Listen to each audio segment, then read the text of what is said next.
कहा जाता है कि ये प्रजातंत्र है। प्रजातंत्र आप जो बात कर रहे हैं, कहीं प्रजातंत्र हमें नहीं दिख रही है। प्रजातंत्र है कहाँ सर?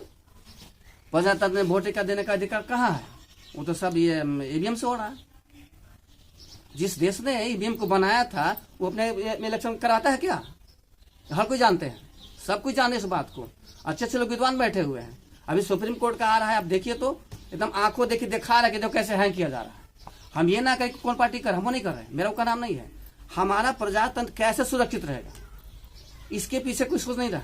अभी तो मेरे समझ सर मॉडर्न ये तब जो आप बात कर रहे हैं कि ईवीएम जो हैंग किया जा रहा है, तो हम अगर सत्ता में रहते तो हम पूरी तरह से हैक कर लेते, फिर दूसरी पार्टी फिर कैसे आ जाती है? दूसरी पार्टी का आंकड़ा जो है उनका ही सीट ज्यादा हो जाता है, ये कैसे? वो बैलेट पेपर आ जाए ना सर, उस सब का शिकायत खत्म हो जाए। नहीं, आप जो कह रहे हैं उस बात को हम समझ रहे हैं, लेकिन जहां पर आप कह रहे हैं ईवीएम की बात हो रही है, तो फिर जो सत्तासीन पार्टी है उसके विपक्ष वाले जो पार्टी है उनके भी सीट अधिक आ जाती है, वो कैसे? वो सब सेटिंग है, वो सब सेटिंग है सर। हम किसी सरकार के विरोध नहीं कर रहे हैं।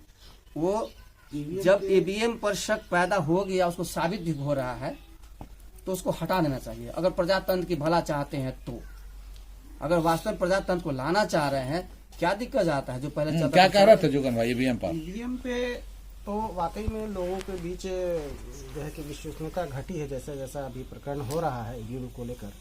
तो उस संदर्भ में मैं तो कहना यही चाहूँगा, सर ने बिल्कुल सही बात कही कि जो उसका जनक है ईवीएम का, वहाँ भी उससे नहीं हो पा रहा है, चुनाव नहीं कर रहा है।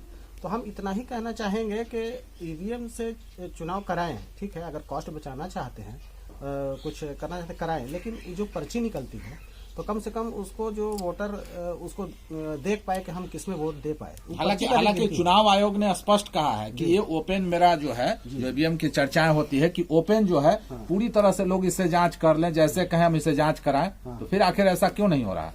तो वो जांच कराने के लिए खुले तौर पर तैयार है और स्पष्ट और बिल्कुल कोई विवाद ना हो ईवीएम को लेकर के। सबसे अच्छा तो रहेगा कि पर्ची की गिनती हो जाए। पर्ची का अगर गिनती हो जाता है तो दूध का दूध और पानी का पानी हो, किसी को कहने का मौका ही नहीं रहेगा कि नहीं ईवीएम के साथ छेड़छाड़ की गई है। वरना जो हारेगा वो कहेगा कि ईवीएम से जो है कि धांधली हुई है। नहीं, पर्ची वाले में पहले बड़ी धांधली हुआ करती थी। हर लोग कहते थे कि हमारा जो है बूथ लूटा गया, पर्ची हमारा खत्म हो गया, वो दूसरे ने पर्ची डाल दिया।